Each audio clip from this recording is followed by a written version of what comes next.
Hello friends, welcome to my YouTube channel SK online class में आपका स्वागत है। कैसे हैं आप सभी लोग? अच्छे होंगे, अच्छी तरीके से पढ़ाई चली होगी।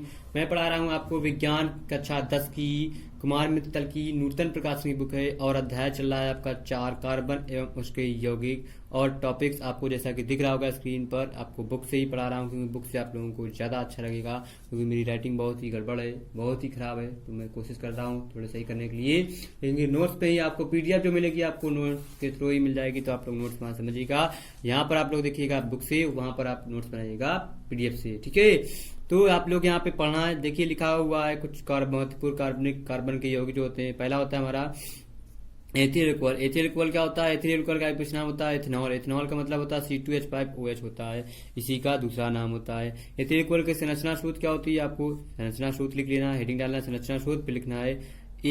दो कार्बन होते हैं तो 2 बार, एक ऑक्सीजन 1 बार, हाइड्रोजन 1 बार, बाकी 5 हाइड्रोजन है, 1 2 3 4 5 हाइड्रोजन को लग गए। या CH3CH2 सिंगल बॉन्ड OH लिखा होता है तो ये भी हमारा एथिल इक्वल या एथेनॉल इसको पढ़ते है। इसमें एथेनॉल एथिल इक्वल कैसे? OH कार्बन परमाणु से जुड़ा होता है। ठीक, इतना ही आपको इसमें समझना है। उसके बाद आप लोगों को क्या करना है, यहाँ पे आपको हेडिंग पर डालनी है निर्माण विधि या प्रयोगशाला विधि या बनाने की विधि, एक ही होती है, आप लोगों को सिर्फ और सिर्फ डालना है हेडिंग में, ठीक है। अब देखिए यहाँ पहली विधि होती है हमारी, क्या होती है? एक होती है एथिल ब्रोमाइड से। एथिल ब्रोमाइड से हमें का एथिल इक्वल मिल जाता है। कैसे लिखा है? एथिल क्लोराइड, एथिल ब्रोमाइड या एथिल आयोडाइड की जलीय की OH या NaOH से अपक्रिया के फलस्वरूप एथिल इक्वल प्राप्त होता है। क्या होता है? एथिल क्लोराइड, एथिल ब्रोमाइड या एथिल आयोडाइड, तीनों में से कोई भी हो, जलीय की OH या NaOH से अभिक्रिया करके फलस्वरूप एथिल इक्वल प्राप्त होता है। जैसे ethyl bromide C2H5Br plus KOH जलीय होता है, जलीय विलयन होता है प्लस, तो जी हमारा रिएक्शन कर लेता है C2H5OH इसके साथ जुड़ जाता है और पोटेशियम ब्रोमाइड हमारा अलग हो जाता है। ऐसे ही एक होता है एथिल एसीटेट से रिएक्शन हो जाती है। आप लोग देख लीजिए एक और रिएक्शन, दो में से कोई अगर एक ही लिखना है आपको, एथिल एसीटेट से अम्ल या क्षार की उपस्थिति में एथिल एसीटेट की जल से अभिक्रिया के फलस्वरूप एथिल इक्वल प्राप्त होता है। जैसे ethyl acetate CH3COO C2H5 plus HOH अम्ल या क्षार होते हैं। इनसे रिएक्शन करने पे एथिल एसीटेट को, तो क्या होता है हमारा वाटर से रिएक्शन करने पर हमें मिल जाता है एसिटिक अम्ल मिलता है, CH3COOH एसिटिक अम्ल प्लस एथिल इक्वल हमें अलग मिल जाता है। इस अभिक्रिया में अम्ल या क्षार उत्प्रेरक का कार्य करते हैं। आपको सिर्फ ये 2 रिएक्शन याद रखना है। इसी के बाद आप लोगों को हेडिंग डालना है, दूसरी स्क्रीनशॉट लीजिए, जहां तक आपको पढ़ाया सिर्फ आपको वही लिखना है, ठीक है। इसके बाद आपको हेडिंग डालना है, क्या हेडिंग में लिखना है आपको? देखिए लिखा हुआ है गुण, भौतिक गुणधर्म, तो आपको हेडिंग डालना है भौतिक गुण, ठीक है। भौतिक गुणधर्म या गुण एक ही होते हैं, तो आपको हेडिंग डाल लेना है भौतिक गुण। भौतिक गुण में लिखना है आपको क्या? यह एक रंगहीन, पहला नंबर पॉइंट लिखना है भौतिक गुण में, यह एक रंगहीन तथा मीठी गंध वाला द्रव है। फर्स्ट पॉइंट लिख लेना है, ठीक है।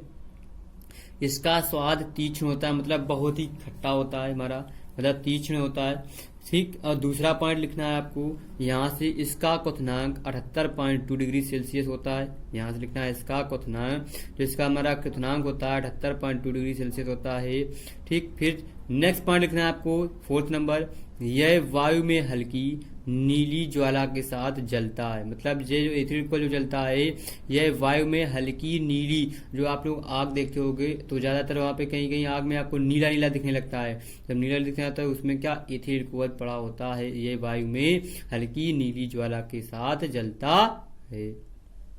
ये आपके 4 पॉइंट हो गए, बस आपको 4 पॉइंट लिखना है। फिर आपको हेडिंग डालना है, क्या यहाँ पे लिखी हुई है आपके पास रासायनिक गुण, हेडिंग डालना है। गुणधर्म लिखा हुआ है, आपको हेडिंग डालना है रासायनिक गुण। रासायनिक गुण या गुणधर्म लिख लोगे, दोनों एक ही होते हैं। पहला लिखा है क्षार धातुओं से क्रिया, सोडियम या पोटेशियम धातु से अभिक्रिया करके यह हाइड्रोजन मुक्त करता है। क्या करता है? क्षार धातुओं से क्रिया, सोडियम या पोटेशियम धातु से अभिक्रिया करके यह हाइड्रोजन मुक्त करता है। पहला लिखा है ethyl equal C2H5OH ethyl equal plus sodium changes to sodium ethoxide plus H2O C2H5ONa, sodium ethoxide plus H2O बन जाता है। ये आपको पढ़ना है। पहली रिएक्शन आपको फर्स्ट नंबर पे रासायनिक गुण में लिखना है, सोडियम एथॉक्साइड आपको बन जाता है। ठीक है, अब इसके आगे आप लोगों को क्या करना है, दूसरी हेडिंग लिखा है एसिटिक अम्ल से क्रिया, आपको हेडिंग डालना है। क्या लिखना है, एसिटिक अम्ल से क्रिया। देखो लिखा हुआ है, आपको नीचे दिख भी रहा होगा, मैं बोल दे रहा हूं, आप लोग लिखिएगा। एसिटिक अम्ल से अभिक्रिया करके यह एथिल एसीटेट बनाता है। क्या बनाता है, एसिटिक अम्ल से अभिक्रिया करके यह एथिल एसीटेट बनाता है। यह अभिक्रिया सांद्र H2SO4 की कुछ बूंदों की उपस्थिति से संपन्न होती है। किसी उपस्थिति में संपन्न होती है, जो उत्प्रेरक व निर्जलीकारक दोनों का कार्य करता है। क्या करता है, यह अभिक्रिया सांद्र H2SO4 की कुछ बूंदों की उपस्थिति में संपन्न होती है, जो उत्प्रेरक व निर्जलीकारक दोनों का कार्य करता है। अब देखिए इसकी रिएक्शन आपको दिखा देते हैं। यहाँ पे देखिए बहुत अच्छी रिएक्शन लिखी हुई है आप लोगों को। ये देखिए आपकी बुक, आपके पास बुक है तो बुक से आप लोग पढ़ेंगे तो बहुत अच्छा लगेगा आप लोगों को नोट्स बनाने में, क्योंकि आप सेल्फ से थोड़ी सी मेहनत करेंगे खुद से तो नोट्स बनाने में और मजा आएगा। इसमें लिखा हुआ है एसिटिक अम्ल CH3COOH। एसिटिक अम्ल का फॉर्मूला होता है एथिल अल्कोहल को C2H5 के साथ गर्म करने पर सांद्र H2SO4 की उपस्थिति में, जो ऊपर ये लिखा होता है ये मतलब इसकी देख रेख करता है H2SO4, और ethyl acetate CH3COO C2H5 ethyl acetate बन जाता है, प्लस H2O हमें बाहर मिल जाता है।